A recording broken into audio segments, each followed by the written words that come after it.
예, 저는 카이스트 바이오민 뇌공학과 교수로 재직 중인 백세범입니다.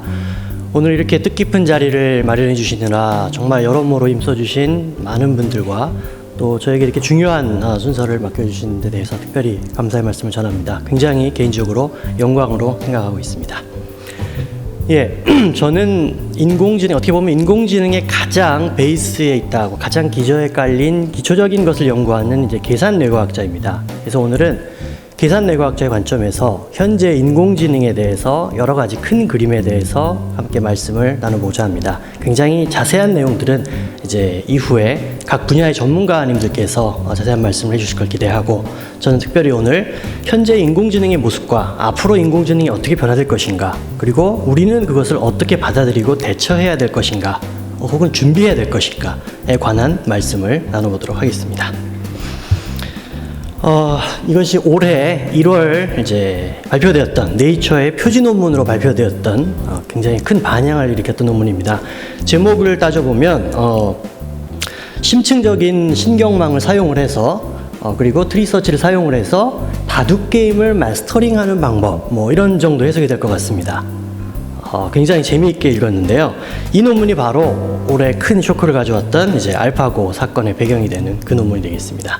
이 논문의 내용은요, 구글의 딥마인드라는 회사에서 개발한 인공지능인 알파고가 프로기사인, 현재 유럽의 챔피언이라고 하죠, 판후이라고 하는 프로기사와 대전을 해서 5판을 대전을 했는데 5판 모두를 완승을 거뒀다. 처음으로 인간의 그 프로기사의 레벨에 해당하는 인간을 바둑게임에서 처음으로 이기는 그런 쾌거를 이루었다라고 하는 것이 중점적인 내용이 되겠습니다. 뭐 굉장히 재밌는 내용이었고, 이제 드디어 올 때까지 왔구나, 뭐 이런 정도의 느낌이었습니다. 왜 그러냐 하면 인공지능이라는 것은 기술적으로 계속 발전을 하고 있고 컴퓨터 성능도 계속 늘어나고 있으니까 뭐 이런 정도의 결과는 나올 수 있겠지라고 아마 저를 비롯한 많은 분들이 생각을 하셨을 것 같습니다. 그리고 실제로 이 판후이라는 사람이 정말 정상급의 프로기사, 그러니까 인간 중에 최고의 능력을 발휘하는 기사와는 좀 레벨의 차이가 있기 때문에 구글이 굉장히 잘 포장을 해서 마케팅을 했구나, 뭐 이런 정도로 생각을 했습니다. 문제는 이제 그 다음이었는데요. 여기서 그치지 않고 이 알파고가 거의 10년 가까이 세계 최고수로 군림했던 인간 최고의 뭐 바둑 플레이어라고 하는 이세돌에게 정면으로 도전장을 낸 겁니다. 이때까지만 해도 아마도 많은 분들이 이렇게 생각했을 것 같습니다. 결과는 굉장히 뻔할 것 같은데, 예를 들어서 바둑을 좀 아시는 분들이라든지 혹은 뭐 관심을 여러모로 가지고 계신 분이 많은데, 많은 경우에 구글이 굉장히 마케팅을 하려고 하는구나, 결과적으로는 이세돌이 이길 것 같다, 그리고 이세돌 자신도 굉장히 자신을 보였고, 실제로 이 알파고를 개발한 팀장이었던 실버의 이야기도 아직은 이세돌 구단의 기력에는 알파고가 미치지 못한다. 그래서 아마도 많은 사람들이 이번을 계기로 해서 구글이 뭔가 자신들의 기술력을 그냥 과시하는 하나의 이벤트를 하려고 하는구나 라고들 많이 생각을 하셨던 것 같습니다. 그런데 아시다시피 결과는 굉장히 그 예측과 어긋났습니다. 이세돌을 알파고가 압도했던 것이죠. 첫 판에서 정말 이세돌은 굉장히 많이 긴장한 모습을 보였고, 평소와는 달리 실력 발휘를 하지 못하는 것처럼 보였습니다. 그래서 완패를 당했고요. 이때까지만 해도 생각했던 것보다 인공지능이 굉장히 잘하네, 그렇지만 이세돌이 제대로 플레이를 하면은 2, 3차전에서는 결과가 바뀌지 않을까 많은 분들이 기대를 했습니다. 그러나 예상과 달리 이세돌은 알파고에게 3연패, 굉장히 굴욕적으로 뭔가 할 것을 다 해봤다라고 하는데도 불구하고 참패를 당하게 됩니다. 이것이 이제 알파고 쇼크라고 불리는 올해 있었던 큰 사건인데요. 왜 이 사건이 그렇게 충격적이라고 많은 사람들이 얘기를 했을까요? 어떻게 보면은 이걸 되게 당연한 결과라고 여기시는 분도 있습니다. 그런데 내면을 들여다보면은 이걸 그렇게 당연한 일로 받아들일 것은 아닌 것 같습니다. 사실 인간과 컴퓨터의 대결은 예전부터 오랫동안 지속돼 왔습니다. 예를 들어서 바둑과 굉장히 가까운 체스 게임의 경우에는 이미 20년 전에 컴퓨터가 인간 챔피언을 이긴 적이 있습니다. IBM에서 개발된 이 딥블루 컴퓨터 시스템은 하드웨어와 소프트웨어를 포함해서 딥블루라고 그냥 총칭을 하는데, 현재 그 당시에 완전히 무적이었던 세계 챔피언 게리 카스파로프와 대전을 해서 96년에 처음으로 2승을 거두게 됩니다. 전체 전적에서는 이제 4대2로 패했지만 인간 챔피언에게 처음으로 승리를 거두는 쾌거를 이루게 되고요. 그 다음에 고작 1년 후에 다시 대전을 해서 이번에는 3승 1무 2패라는 성적으로 인간 챔피언을 드디어 다면기에서 이제 다번기에서 이기게 되는 그러한 일을 벌이게 됩니다. 자, 그럼 20년 전에 이런 일이 이미 일어났는데 대체 무엇이 알파고 사건에서 그렇게 놀라운 것일까? 저는 핵심은 이때 사용했던 컴퓨터의 인공지능의 방식과 알파고의 인공지능의 방식의 차이에 있다고 생각을 합니다. 이때 사용했던 딥블루에서 20년 전에 사용했던 방식은 말하자면 소위 말하는 고전적인 인공지능의 어프로치였고요. 이때 사용했던 방법은 컴퓨터의 월등한 그 빠른 계산 능력을 이용을 해서 가능한 한 많은 경우의 수를 그냥 찾아서 그 중에서 승리할 확률이 가장 높은 길을 택하는 소위 말하는 브루트 포스라고 굉장히 단순한 방법이었습니다.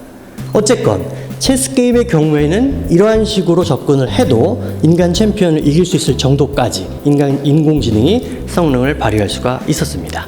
그런데 수학이나 뭐 이론적인 물리나 이런 걸 하시는 분들은 이제 굉장히 뭐 잘 알고 계시는 내용일 텐데, 바둑 게임이라는 것과 체스 게임이라는 것은 그 복잡도에 있어서 수학적인 내용이 완전히 다릅니다. 단순하게 그냥 판의 그 사이즈만 봐도 64, 361 이렇게 칸수가 차이가 나지만 이것보다 훨씬 중요한 그 게임의 복잡성을 나타내는 트리 컴플렉시티를 계산을 해보면 체스는 뭐 10에 123승, 그 바둑 게임은 10에 360승 정도가 나온다고 해요. 그런데 이거를 언어로 해석을 해드리자면 이런 겁니다. 아무리 컴퓨터의 성능이 발달을 해도 수학적으로 따져봤을 때 바둑에서의 모든 경우의 수를 계산하는 것은 불가능하다. 이렇게 아예 결론이 나버립니다. 뭐 비유를 하자면 많은 비유를 드시는 게 이 숫자는 전 우주에 존재하는 모든 입자의 개수보다도 훨씬 많은 숫자죠. 그러니까 당연히 그것을 핸들링할 수 있는 컴퓨터의 능력이 아무리 기술이 발전한다고 해서 정복이 되는 것은 아니라고 쉽게 생각을 해볼 수가 있습니다. 자, 그러면 이렇게 고전적인 인공지능의 방법으로는 모든 경우의 수를 절대 감당할 수 없는 바둑 게임을 어떻게 인공지능을 설계를 해야 사람을 대적할 수 있을까? 이런 질문을 이제 하게 됩니다. 이세돌의 대국이 있었던 것이 올해 3월 9일부터 시작이 돼서 3월 9일, 10일 이렇게 쭉 진행이 됐는데요. 이 사람이 누구냐면은 구글의 알파고를 개발한 딥마인드의 그 헤드죠. CEO를 맡고 있는 데미스 서비스라는 사람입니다. 이 사람이 알파고 대전 때문에 한국에 왔다가 잠시 짬을 내서 저희 과를 방문했습니다. 뭐 개인적인 친분으로 방문을 해서 3월 11일에 특별 이제 강연을 했습니다. 알파고에 관해서. 아주 기가 막힌 타이밍이었죠. 당시 3월 9일, 10일에 이세돌이 2연패를 당해서 많은 사람들이 도대체 알파고 뭐냐? 모든 전 세계에 관심이 집중되는 상황에서 저희 과를 방문해서 이제 스페셜 렉처를 했습니다. 자, 여기 이제 강연을 하고 있고요. 제가 여기 어디쯤 있습니다. 네.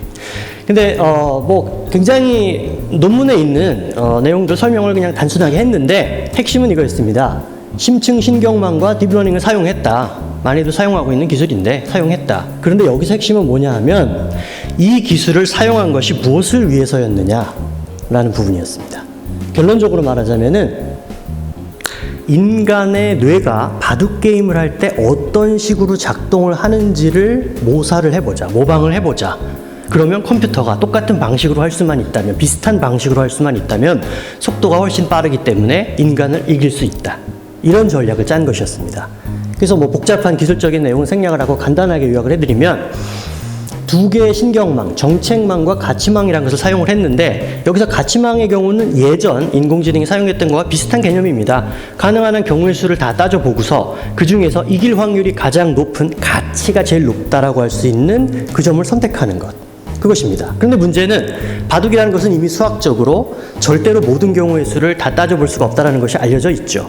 그러면 도대체 어떻게 그 문제를 해결할 것인가? 여기에서 알파고는 인간의 경험에 의한 학습에 의한 직관이라는 것을 어떻게 모방해 볼 수 없을까? 이런 선택을 하게 됩니다. 그것이 바로 이 정책망이라는 부분의 디자인인데요. 간단하게 말씀드리면 그겁니다. 지금까지 축적된 인간의 경기 데이터를 입력을 해서 학습을 합니다. 그렇게 되면은 정말로 쓸데없는, 이거는 정말 의미가 없는 위치다, 의미가 없는 선택이다라고 하는 그런 것들이 경험적으로 학습이 됩니다. 소위 우리는 그것을 인간의 직관이라고 부르죠. 네, 그 부분을 굉장히 유사하게 따라하기 위해서 하나의 정책망을 거기에 투입을 했습니다. 그래서 어떻게 보면 인간의 경험적 직관력을 모방을 한다. 이렇게 이제 표현을 했었죠. 그리고 마찬가지로 거기에서 선별된 굉장히 상대적으로 작은 숫자의 가능성에 대해서 예전 방식대로 어느 지점이 제일 좋으냐 따지면 이제 가장 최적의 착수점을 찾게 되는 겁니다.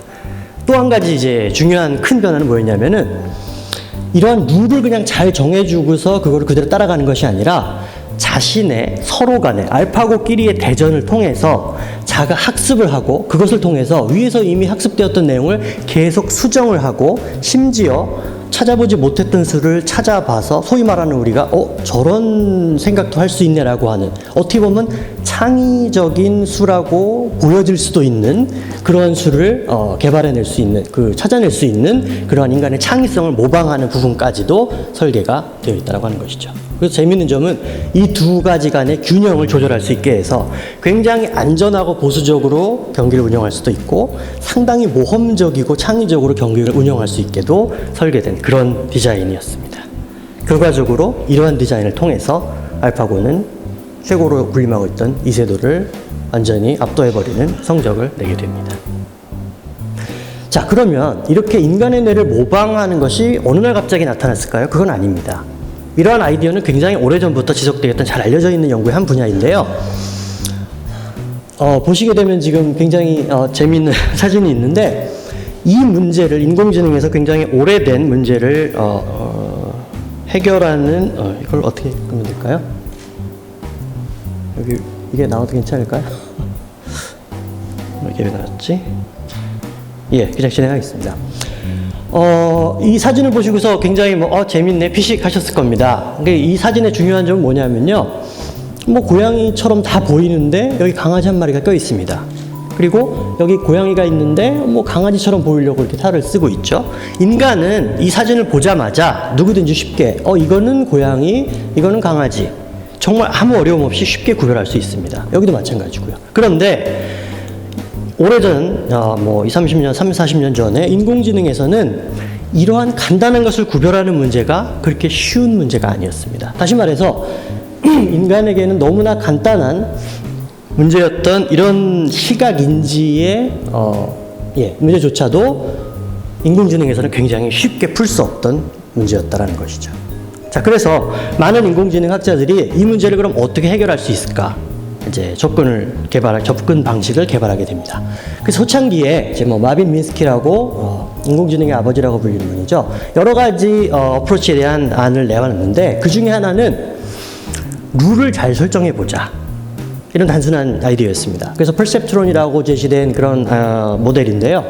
여기서 보면은 이런 겁니다. 어차피 우리가 강아지와 고양이를 구별하는 문제는 이것들이 가지고 있는 특징들, 파라미터들을 선별을 해서 그 값에 따라서 나눠주는 작업이다. 이렇게 간단하게 이제 생각을 출발합니다. 그래서 여기서는 이제 간단하게 두 가지만 골랐는데 사이즈하고 그다음에 어떤 성질을 보이는가, 온순하냐 아니면 사람을 잘 따르느냐 이런 성질 두 개를 갖고 구별을 해보면 고양이와 강아지는 이렇게 나눠진다. 간단한 리니어, 선형적인 구별을 해서 나눠질 수 있다. 라고 이제 처음에 출발합니다. 그리고 샘플 수를 점점 늘려가면은 이런 점도 있네. 그러면 선을 이렇게 수정을 하고 그래서 결국 이렇게 간단한 룰을 수정을 해서 강아지와 고양이를 구별해낼 수 있는 어떤 룰을 발견하자라는 어프로치인 것이죠.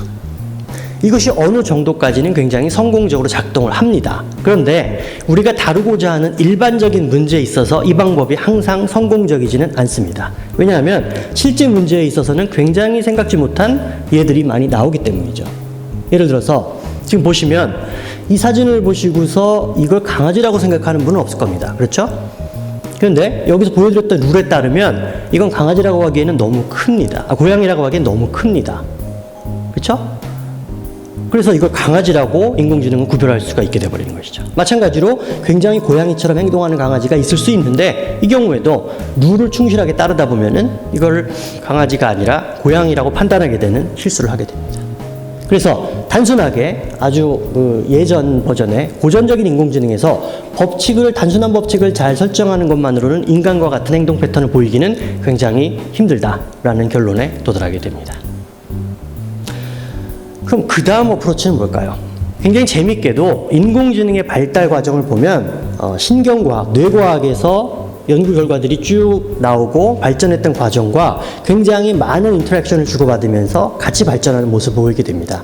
다시 말해서 우리의 목표가 정말로 인간처럼 행동하는 인공지능을 만드는 것이라면 가장 지름길은 뭐냐면 인간의 뇌가 어떻게 작동하는지를 발견을 하고 그 발견한 원리를 그대로 인공지능에게 이식하면 되지 않겠느냐, 이런 생각들을 하게 된 것이죠. 그래서 인간의 두뇌는 어떤 방식으로 작동하는가, 그리고 그 작동하는 방식을 알게 되었다고 하면 그것을 인공지능에 이식해서 뇌처럼 작동하게 할 수는 없겠는가, 이러한 식으로 사람들이 많이 생각들을 하게 됩니다. 그래서 지금 보시는 거는 조금 전에 보셨던 그 시각인지에 관련된 인간의 뇌 부분 중에서 시각 피질의 구조입니다. 이쪽인데요. 보시면 뉴런들이, 신경세포들이 막 이제 배치가 되어 있는데 굉장히 특징적인 것이 층간 구조를 이루고 있습니다. 다시 말해서 이거를 계층적인 구조라고 하는데, 층이 나누어져 있고요. 그 층에서 한 층에서 다른 층으로 계속 정보를 전달하는데 굉장히 비선형적인 방법으로 변형을 주면서 전달을 하게 됩니다. 그리고 그 과정에서 뭔가 계속 학습을 이제 한다라고 하는 개념으로 뭔가 새로운 인풋을 받아들였을 때 이 구조가 계속적으로 변화되어서 새로운 정보가 입력되었을 때 계속 구조를 조금씩 바꿔나가고, 그것을 이제 학습이라고 우리가 부르는데, 이러한 방식으로 계속 새로운 정보에 대한 알려지지 않은 정보들에 대한 융통성 있는 플렉서블한 그러한 처리를 가능하게 만드는 그런 특징을 가지고 있구나라는 것을 알게 됐습니다. 그래서 뇌과학에서 이러한 이제 결과들을 알게 된 다음에 이것을 당연히 인공지능에게도 한번 이식을 시켜보자라는 어프로치로 가게 됩니다. 보시는 이제 모델은 인간의 어떤 그 시각피질의 계층적 구조를 인공지능에 적용시켜서 하층부에서는 굉장히 단순한 색깔이라든지 단순한 위치라든지 형태를 처리하게 하고, 위층으로 올라갈수록 점점 그것들의 조합을 통해서 더 복잡하고 고차원적인 내용을 처리할 수 있게 만들자라는 아이디어로 제시된 이제 모델의 한 예입니다. 그래서 이 사실은 구조가 오늘날의 이제 가장 이제 업데이트된 버전이라고 할 수 있는 알파고라고 하는 인공지능에서 사용한 심층 신경망과 딥러닝의 이제 기본적인 구조가 되게 되는 것이죠. 그래서 많은 연구가 지속이 되었고, 오랜 세월 동안 이제 뭐 이론적으로 또는 뭐 실제적으로 많은 연구가 진행되었습니다. 그래서 수학적으로도 어떤 우리가 문제를 풀 때, 예를 들어서 이 파란색과 빨간색을 구별하는데 그것이 단순한 선형적인 규칙으로 잘 안 되는 문제가 있을 때 이렇게 계층적인 구조를 만들고 거기에서의 학습을 통해서 이것을 변형시키면 수학적으로 말해서 이거를 단순한 선형적인 문제로 바꿀 수 있는 것이 일반적으로 가능하다라고 이론적으로까지 증명되는 이제 그런 단계까지 오게 되었습니다. 그래서 보시면 현재 딥러닝의 아버지라고 불리는 뭐 제프리 힌팅 교수나 그 제자들이 이제 이런 내용들을 잘 정리해 놓은 것을 인터넷이나 아니면 학술 문헌을 통해서 우리가 쉽게 확인을 할 수가 있습니다. 자, 그래서 고전적인 인공지능이 잘 하지 못했다라고 했던 그 시각적인 인지 같은 문제들을 이런 식으로 계층적인 구조를 통해서 굉장히 정량적으로 정성적으로 잘 해결을 할 수 있게 되었고요. 그 결과 이런 강아지나 고양이를 구별하는 문제뿐만 아니라 실제 인간이 100% 잘하지 못하는 좀 더 어려운 문제까지도 인공지능이 인간을 넘어서는 이제 수준에 도달하게 됐습니다. 예를 들어서 사람의 얼굴을 구별하는 문제인데요. 사람의 얼굴은 상당히 생각보다 굉장히 다양합니다. 인종에 따라서도 굉장히 다양하고, 심지어 뭐 화장을 하거나 안경을 쓰거나 머리 모양을 바꾸거나 그런 정도 변형만 주어도 굉장히 많은 변화가 일어납니다. 그리고 사람의 얼굴과 굉장히 닮은 사물을 갖다 놓고서 노이즈를 주거나 뭐 멀리 놓거나 이런 작업을 했을 때 사람조차도 그거를 사람의 얼굴이라고 착각할 수 있는 경우가 많이 있습니다. 그런데 이러한 방식을 딥러닝 방식을 적용시킨 인공지능의 경우에는 오히려 이제는 사람보다 이러한 태스크에 있어서 훨씬 더 좋은 성능을 보여주는 그러한 단계까지 도달하게 됐습니다. 일반적인 사람의 정확도가 대략 95%라고 할 때 요즘에 이제 많이 쓰이는 그러한 기술들은 97% 거의 100%에 가까운 정확한 인식률을 보이고 있다고 합니다. 예. 그래서 이제는 완전히 판세가 역전이 되는 그런 상황이 된 것이죠. 그런가 하면 단순히 그 기술적인 어떤 뭐 학술적인 걸로 끝나는 게 아니라 이미 인공지능의 이러한 기술은 우리의 생활에 깊숙이 들어와 있습니다. 보시는 예는 영화의 한 장면인데요. 예전엔 영화에서 사람의 얼굴을 보자마자 그걸 데이터베이스에 접속해서 누군지 알아내고 설령 변장을 했더라도 그 사람의 신원을 파악하는 이런 것이 굉장히 꿈 같은 기술로 여겨졌는데, 이제는 이런 정도의 기술 구현은 굉장히 당연하게 할 수 있는 수월한 기술이라고 여겨진 단계가 되었고요. 심지어 온라인 쇼핑몰에서, 이거는 이제 바이두 중국의 쇼핑몰인데요. 예전에는 어떤 상품을 내가 봤다라고 하면은 그냥 인간이 손으로 골라서 추려놓은 이것과 비슷한 상품을 보여주는 것에 그쳤다면, 이제는 내가 어떠한 제품들을 봤는가 그 패턴을 능동적으로 파악해서 이 사람에게는 이러한 것들을 상품을 제시해야 되겠구나 라고 하는 아주 능동적인 그런 방식으로 서제션을 하는 그러한 쇼핑 시스템까지 상용적으로 쓰이는 단계까지 도달을 하게 되었습니다. 인공지능은 정말로 우리 주변에 이제 어디에서나 존재하게 된 것이죠. 그런가 하면 이런 것들은 뭐 기계가 잘 할 수 있는 작업들이지 않나 라고 생각하는 분들도 많이 계실 겁니다. 그런데 어떻게 보면 이런 거는 인공지능이 잘 못하지 않겠나 라고 하는 부분에서까지 인공지능은 우리가 생각한 것보다 훨씬 높은 성능을 보여주고 있습니다. 예를 들어서 예술적인 직관 혹은 예술적인 표현이라고 하는 부분에서의 인공지능의 이제 예인데요. 최근에 발표된 논문입니다. 여러분, 굉장히 유명한 화가들, 예를 들어서 반 고흐의 작품인데, 화가들의 작품을 보시면 각각의 화가들의 화풍이란 것이 있습니다. 그래서 보면 이건 누구의 작품이네 라고 우리가 굉장히 쉽게 알 수 있죠. 그런데 그러면 그 화풍이라는 것을 정의하는 것이 무엇입니까? 라고 물어봤을 때 그걸 쉽게 대답할 수 있는 사람은 사실은 많지 않습니다. 대충 터치가 이런 것 같고 색상이 이런 것 같고 굉장히 애매모호한 표현을 하지만 나는 이것이 반 고흐의 화풍이라는 것을 알고 있다. 이렇게 대답을 하게 됩니다. 자, 인공지능은 이러한 애매모호한 작업도 할 수 있는가? 거기에 대한 답을 조금은 보여주는 이제 예시가 되겠는데요. 이 논문에서는 인공지능에게 굉장히 유명한 화가들의 화풍을 스스로 학습을 하게 합니다. 그리고 그것과 관계없는, 전혀 상관이 없는 제3의 어떤 사진을 주고서 이거를 이 작가의 화풍대로 그렸다면 어떻게 될지 묘사해봐라. 이런 태스크를 이제 주게 되는 겁니다. 자, 그래서 그 결과를 이제 보여드리면, 자, 이것이 그 대상으로 사용한 사진입니다. 이건 그냥 사진을 찍은 거고요. 이것을 각각의 이제 유명 작가의 화풍으로 변화시킨 결과가, 인공지능이 변화시켜서 그린 결과가 이것입니다. 보시면 이거 반 고흐의 원래 작품이죠. 스타리 나잇이라고. 그것을 참고를 해서 이 사진을 반 고흐의 화풍으로 변화시킨 게 이 그림입니다. 이것은 잘 알려진 뭉크의 그림이죠. 뭉크의 화풍을 학습한 다음에 이 사진을 이렇게 변형시킨 예입니다. 그런가 하면 그것보다 훨씬 복잡하고 추상적인 이제 뭐 피카소나 칸딘스키의 그림조차도 학습을 한 다음에 이 오리지널 사진을 이렇게 변형을 시키는 모습을 보여주고 있습니다. 이 외에도 여러 가지 예가 있는데, 컴퓨터가 그린 그림, 인공지능이 그린 그림을 사람들에게, 작가들에게 보여주고서 이것이 사람의 작품인지 인공지능의 작품인지 섞어놓고서 맞춰보십시오 라고 했을 때 대부분의 경우 맞히지 못하는 단계까지 이제 도달한 것 같습니다. 심지어 어느 경매장에서는 굉장히 비싼 값에 팔리기도 했다고 합니다. 인공지능은 이제 여기까지 이제 우리가 생각한 것보다 굉장히 많은 것을 할 수 있다는 것을 보여주고 있습니다. 자, 좀 더 실질적인 예는 뭐 많이 아실 겁니다. 그래서 구글에서는 이런 인공지능을 활용해서 실제로 자율주행할 수 있는 차를 이제 개발을 오랫동안 해왔고요. 현재 그 기술 수준을 보면은 뭐 초기 단계임에도 불구하고 구글 자동차가 100만 마일당 3.2건의 충돌을 겪었다라고 이제 리포트가 됐는데, 이것을 수치적으로 비교를 해보면 미국 전체 운전자 평균인 100만 마일당 4.2건의 충돌보다 오히려 낮은 것으로 나타나고 있습니다. 앞으로 품질이 좀 더 향상이 되면 어떤 결과를 가져올지 상당히 좀 기대가 되는, 혹은 어떻게 보면 무섭기도 한 그런 결과이죠. 그런가 하면 IBM에서 또 개발한 왓슨이라는 그 인공지능은 굉장히 다양한 방면에 활용이 되고 있습니다. 여러분 잘 아시다시피 유명한 TV 퀴즈쇼인 제오파디에 출연을 해서 그 당시에 굉장히 날고긴다 하는 그 출연자들을 압도했던, 챔피언들을 압도했던 그 왓슨인데요.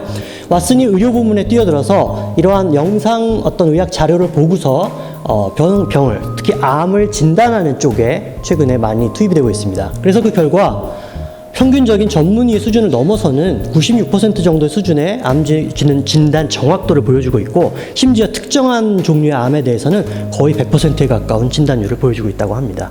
역시 앞으로 의료에서의 인공지능의 응용이 어떤 식으로 전개될지를 기대하게 만드는 대목이라고 할 수 있겠습니다. 자, 그런데 여기까지 보면 인공지능이라는 것이 굉장히 우리에게 좋은 것 같고, 굉장히 어떻게 보면 마법과 같이 많은 것을 해줄 수 있는 것처럼 보입니다. 그런데 우리는 이 대목에서 이제 몇 가지 생각을 해봐야 될 점이 있는 것 같습니다. 저는 이 알파고 대전을 보면서 그냥 인간을 이겼다는 것 말고도 굉장히 재밌는 사실을 몇 가지 관찰할 수 있었는데요. 그 중에 하나가 이거였습니다. 알파고를 대하는 사람들의 태도가 기계를 대하는 것이 아니라 마치 사람이나 인격체를 대하는 것처럼 하고 있더라. 이미 그렇게 대하고 있더라. 라고 하는 점입니다. 이세돌조차도 말을 할 때 알파고를 마치 상대 기사라고 표현하는 것처럼 뭔가 취향이 있는 것 같다. 뭔가를 좋아하고 뭔가를 어려워하더라. 그리고 고민을 하는 것 같더라. 그리고 많은 해설자들조차도 알파고가 어떤 생각을 하고 있을까, 이 대목에서 이런 식으로 표현을 하는 것을 볼 수 있었습니다. 그리고 또 한 가지는 알파고가 이세돌을 이겼을 때 나타났던 사람 반응인데요. 인터넷에서 수집한 몇 개의 예입니다. 보시면 이게 불공평한 게임 아니야? 도대체 왜 이런 걸 해? 그리고 어떤 경우에는 도대체 좀 상식적으로 이해할 수 없는 이렇게 트집을 잡는 말도 안 되는 논리를 이제 구사하는 경우도 볼 수 있었습니다. 이걸 종합하면 뭐냐 하면 불편하다는 거죠. 인간 챔피언이 이세돌을 이기는 인공지능이 나는 굉장히 불편하다. 근데 표현을 하기는 좀 뭐하고 그냥 불공정하다라고 표현을 하는 겁니다. 그래서 3연패 뒤에 이세돌이 처음으로 1승을 거뒀을 때 각 나라별로 어떻게 이 매체들이 타전을 했냐고 보니까 정말 지고 있던 우리 편이 드디어 이겼다. 마치 올림픽 경기에서 우리 선수가 금메달을 딴 것처럼 이런 식으로 표현을 하는 것을 볼 수 있습니다. 어떻게 보면 우리는 알파고라는 혹은 인공지능이라는 존재를 인간과 어떤 대척점에 서 있는 하나의 굉장히 잘 알지는 못하지만 힘을 가지고 있지만 우리가 잘 알지 못해서 불안해하는 그런 존재로 인식하고 있는 것은 아닌지라고 생각하게 보게 만드는 그런 대목인 것이죠. 왜 그런가 생각을 해봤더니 우리의 학습이 특히나 영화 속이나 어떤 소설 속에서 묘사되는 인공지능의 모습은 대부분 이런 식이었습니다. 보시는 이제 그 터미네이터의 한 장면인데요. 엑스맨의 한 장면인데 대부분 인간같이 혹은 인간을 능가하는 능력을 가지는 인공지능이 등장하게 되면 대부분 인간은 그것에 의해서 지배당하거나 뭔가 손해를 보는 그러한 식으로 많이 묘사가 됩니다. 그래서 아마 그런 영향이 있지 않을까 싶은 생각도 들고요. 이걸 굉장히 체계적으로 논리적으로 설명한 사람이 예전에 있었습니다. 아이작 아지모프라고 유명한 과학자이자 SF 작가인데요. 이것을 프랑켄슈타인 신드롬이라고 표현을 했습니다. 이것은 무슨 의미이냐면 사람은 자기와 닮은 지적인 존재를 구현하고자 하는 굉장히 지적인 욕망이 있는데 그럼에도 불구하고 그 대상에 대한 막연한 두려움을 가지게 된다라는 것이죠. 어떻게 보면 현재 알파고 사태를 보면서 사람들이 주고 있는 어떤 반응들이 이런 프랑켄슈타인 신드롬으로 표현될 수 있는 것은 아닌가라고 생각해 보게 되는 대목입니다. 그것이 어떻게 보면 기우가 아닐 수도 있는 것이요. 실제로 인공지능의 발달과 더불어서 크게 영향을 받는 분들이 분명히 있을 것 같습니다. 예를 들어서 직업이 어떻게 바뀔 것인가를 이제 분석한 내용인데 인공지능이 발전이 되었을 때 앞으로는 사람이 더 이상 필요하지 않게 되는 직업군들을 BBC에서 이렇게 뽑아놨습니다. 보면 이런 업종에 종사하는 분들이 굉장히 많은데 불구하고 인공지능이 갑자기 이걸 대체하게 되면 이분들은 과연 어떻게 될까? 걱정을 하는 것이 어떻게 보면은 당연한 일이라고 할 수 있겠죠. 확실한 것은 인공지능이 많은 변화를 가져올 것이고 우리는 그것에 대한 어떠한 지혜로운 대처를 할 것인가 이 부분에 대한 고심이 반드시 필요하다라고 할 수 있는 내용이라고 할 수 있겠습니다. 더욱더 심각한 내용을 보여주는 이제 예가 있었는데요. 이것은 무엇이냐면 마이크로소프트에서 개발한 인공지능 채팅봇입니다. 그래서 트위터를 사용을 해서 요즘 젊은 사람들 많이 사용하는 트위터를 사용을 해서 불특정 다수와 자유롭게 대화를 나누면서 그 사람들의 생각을 이제 학습을 할 수 있는 인공지능을 만든 겁니다. 그런데 이 서비스가 굉장히 재밌다고 생각을 했는데 16시간 만에 갑자기 운영을 중단합니다. 그 이유는 정말 하루도 안 되는 사이에 이 학습을 했던 이 테이라는 채팅봇이 이런 식으로 굉장히 노골적인 성차별, 인종차별적인 표현과 더불어서 굉장히 위험한 극단적인 성향을 보이는 것을 발견을 하게 된 것이죠. 그 서비스를 중단하게 되었고, 이것을 사람들이 뭐라고 부르냐면은 사람들이 인공지능을 잘못된 방법으로 학습을 시켜서 세뇌를 시킨 그러한 좋은 예다라고 표현을 하고 있습니다. 정말 이런 일이 가능하다라고 하면 앞으로 인공지능을 잘못 활용했을 때 어떤 식으로 위험이 닥쳐올지에 대해서도 분명히 생각해 봐야 되는 대목이라고 할 수 있겠죠. 그래서 이러한 인공지능에 대한 공포 혹은 위험성에 대한 인식은 사실은 또 오래전부터 있었습니다. 보시면 1942년에 아이작 아지모프가 다시 재창한, 이 당시에는 인공지능 대신 로봇이라고 이제 표현을 했는데, 로봇공학의 3원칙이라는 게 있습니다. 그 인간을 해치지 않기 위해서는 도대체 뭐가 필요하냐? 로봇을 만들 때 반드시 기본적으로 프로그래밍해 넣어야 되는 가장 기본적인 원칙이 있다. 그것이 뭐냐면 이런 식으로 로봇은 인간에게 해를 가하거나 어떤 행동을 하지 않음으로써 인간에게 해가 가도록 해서는 안 된다. 그런 것을 세 가지의 논리, 간단한 논리를 써서 반드시 이러한 장치가 필요하다라고 주장을 한 것이죠. 어떻게 보면 이미 70년 전에서 이런 인공지능에 대한 대비에 대한 그런 생각을 한 어떤 선견지명이 아니었나라고 생각을 합니다. 자, 어찌되었건 한 가지 확실한 것은 이러한 인공지능이 큰 변화를 가져올 것이고, 그 변화는 우리가 원하지 않는다고 해서 오지 않는 것은 아니라는 얘기입니다. 그래서 앞으로의 이제 경제적인 변화를 어떤 식으로 인공지능이 이끌어나갈 것인가 분석한 자료인데요. 보시면 현재 우리가 사용하고 있는 기술에 대한 변화도 있고요. 여기 보시면 이 숫자는 조 달러입니다. 다시 말해서 이게 한 자릿수가 천조가 넘어간다라는 숫자죠. 이런 식으로 크게 영향을 미치겠다라고 지금 전망을 하고 있습니다. 심지어 지금은 잘 사용되지 않고 있는 새로운 기술에서의 새로운 가치 창출의 효과도 있을 것이다. 이 정도로 큰 효과가 있을 것이다라고 예상을 하기도 합니다. 그래서 이러한 변화는 예정된 것이고, 그것에 대한 대비가 없다면 우리는 굉장히 예상치 않은 상황을 맞이할 수도 있겠다라는 생각을 해봅니다. 그래서 생각보다 이 변화의 속도는 빠를 수도 있습니다. 여러분 지금 누구나 사용하고 계시는 스마트폰이 얼마나 오래됐다고 생각하십니까? 요즘은 대부분 스마트폰 없는 생활을 상상하실 수 없죠. 근데 지금 사용하고 있는 스마트폰의 효시라고 할 수 있는, 그런 디자인의 효시라고 할 수 있는 아이폰 1세대가 2007년에 출시됐습니다. 10년도 안 됐습니다. 그런데 우리는 10년도 안 된 세월에 정말 스마트폰 없이는 상상할 수 없는, 그런 생활을 상상할 수 없는 그러한 지경에 이르게 된 것이죠. 그래서 어떻게 보면 인공지능에 의한 변화도 우리의 생각보다 훨씬 빠를지 모르고 우리는 그에 대한 대비를 해야 할 것입니다. 자, 마지막으로 한 가지 마무리를 지으면서 이 말씀을 이제 드리면서 맺을까 합니다. 그러면 우리는 도대체 인공지능을 어떻게 받아들이고 어떻게 대비해야 될까? 여러 가지 중요한 내용들이 있겠지만 저는 가장 핵심적인 내용은 이거라고 생각을 합니다. 역시 아이작 아지모프가 주장한 내용인데요. 원칙입니다. 인공지능을 사용하는 혹은 로봇을 사용하는 데 원칙이 도구는 안전해야 한다. 그리고 기능을 효율적으로 쓸 수 있어야 하며 사용자에게 해를 가해서는 안 된다.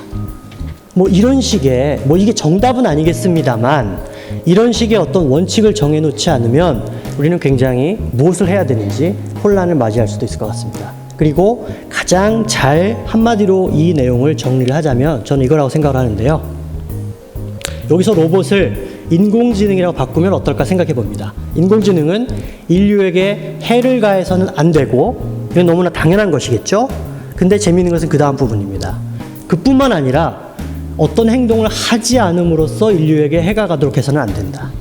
무슨 얘기냐면 인공지능을 너무 막무가내로 활용을 해서 해가 되어도 안 되겠지만 인공지능을 활용할 수 있음에도 불구하고 막연한 공포나 어떤 두려움에 의해서 할 수 있는 부분에 대해서 활용을 하지 못함으로 인해서 우리가 해를 당하는 것은 피해야 되겠다. 그 내용을 한마디로 잘 정리한 내용이라고 생각을 합니다. 그래서 전반적인, 시간 관계상 아주 전반적인 내용을 그냥 정리를 해드렸습니다만 각 세부 분야의 내용은 오늘 모신 또 전문가분들께서 설명을 해주실 거라 믿고, 저는 그냥 큰 그림에서의 인공지능의 현재의 모습과 앞으로의 모습은 어떻게 될 것인가, 그리고 우리가 무엇을 생각해 봐야 되는지에 대해서 같이 잠깐 말씀을 나눠봤습니다. 예, 경청해 주셔서 감사합니다.